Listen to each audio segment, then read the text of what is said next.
I was having dinner with a friend not long ago in New York City. We met at a place called Oriole, which is in Midtown. My dinner companion that night was a senior advisor to BlackRock. As you may know, BlackRock is now the largest asset manager on the planet. It directly manages $5 trillion in assets, and it oversees another $11 trillion through its Aladdin platform. That means one firm controls more money than the GDPs of China, Russia, and Japan combined. Anyway, my dinner companion happens to work directly for BlackRock's CEO. As we nursed our white wine and the evening wore on, she let something slip. If I remember her words, she said something like, "They want to tell us we can't sell." What was she talking about? Who was she talking about? I placed a few calls, first to my contacts in Washington, then to a few people on Wall Street. Soon I was on a plane for a series of meetings to London, to Geneva, back to New York, then down to South America. As I began connecting the dots, a pattern emerged. It revealed a network of more than 189 individuals positioned inside the world's major financial institutions. Some of them hold senior positions inside the IMF, World Bank, and every central bank in the G20, including our own Federal Reserve. These elites share one vision, and they're about to make it a reality. That vision is one world order, one world taxation, and one world money. They've worked for years behind the scenes preparing to realize that vision. They've literally rigged the laws of international finance. Everything is basically in place right now, and there's essentially no way to stop this from happening. When the crisis hits, they'll flip the switch, freezing the global financial system. That will give them time to reset the world economy according to their vision. As the coming crisis unfolds, President Trump will be powerless to stop it. In fact, trying to stop them would probably weaken the president's power altogether. That is amazing, Jim, really. So what did these elites want from your contact at BlackRock? Basically, they want to classify BlackRock as too big to fail. The technical term is Systemically Important Financial Institution, or SIFI. That designation normally applies to banks, such as Bank of America. If your bank gets the SIFI label, it means the government will bail you out first in a crisis. But it also means you must turn over control of your bank until the crisis subsides.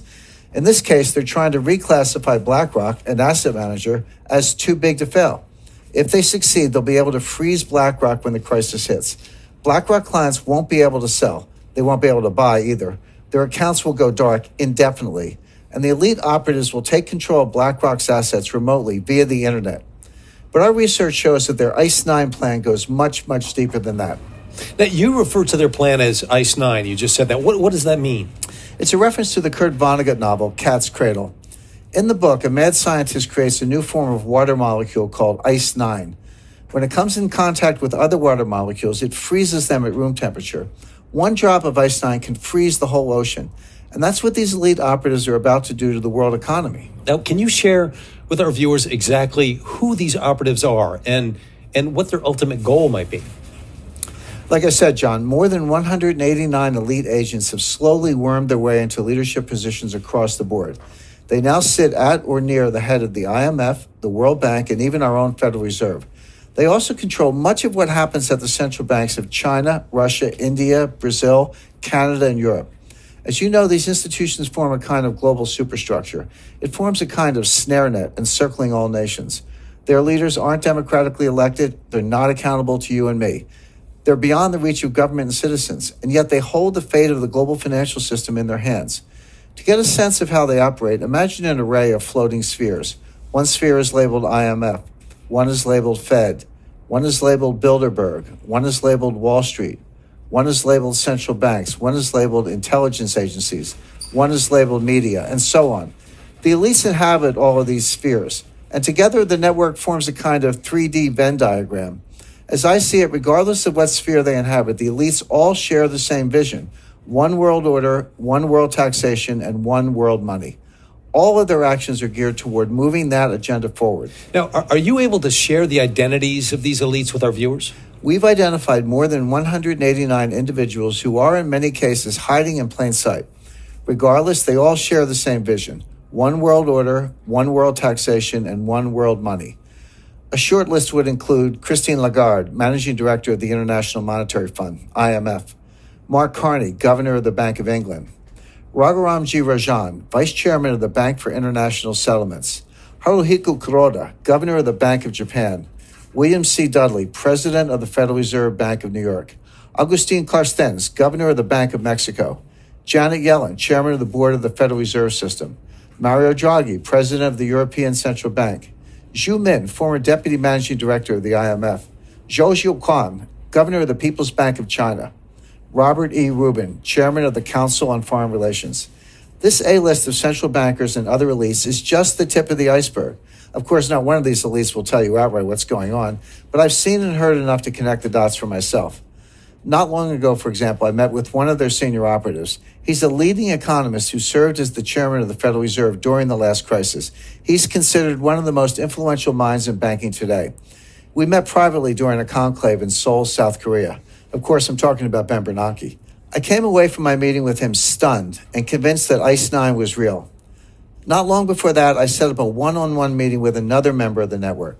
His name is Zhu Min, the former deputy governor of China's central bank. Until recently, he served as deputy managing director of the International Monetary Fund. Zhu is a brilliant guy, like Bernanke, and he's pleasant and well-meaning.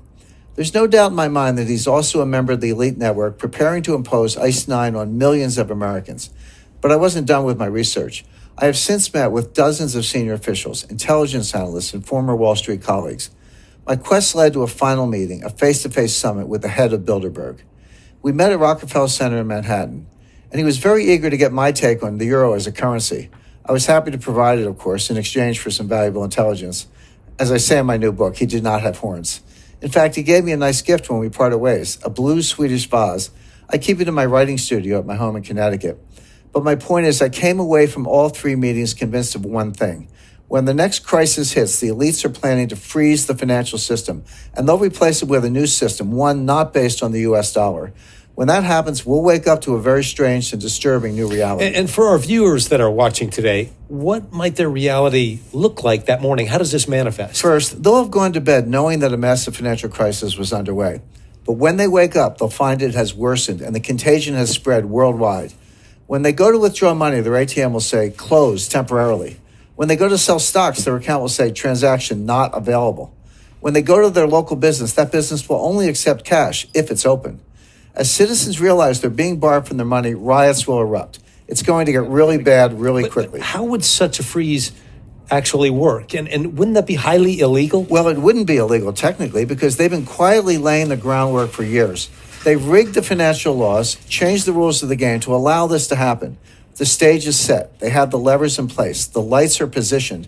Now someone just needs to flick a switch and they'll impose ICE 9 rapidly. And again, all of this will be legal because they've rigged the system in their favor. Here in the U.S., for example, Congress pushed through something called the International Emergency Economic Powers Act, or IEPA. This allows the government to freeze accounts, assets, even whole institutions at will. The only condition is that there's some threat to national security with a foreign connection. Of course, with a global market, every financial crisis has a foreign connection. Any systemic crisis fits the bill. And the thing is, when the next crisis hits, it's going to be so bad, President Trump won't have any choice but to go along with the elite's plan. Wow. That is, you have to admit, that sounds somewhat hard to believe. Now, how could these operatives actually freeze a whole country's financial system? Well, fortunately, we have some recent real-life examples to study.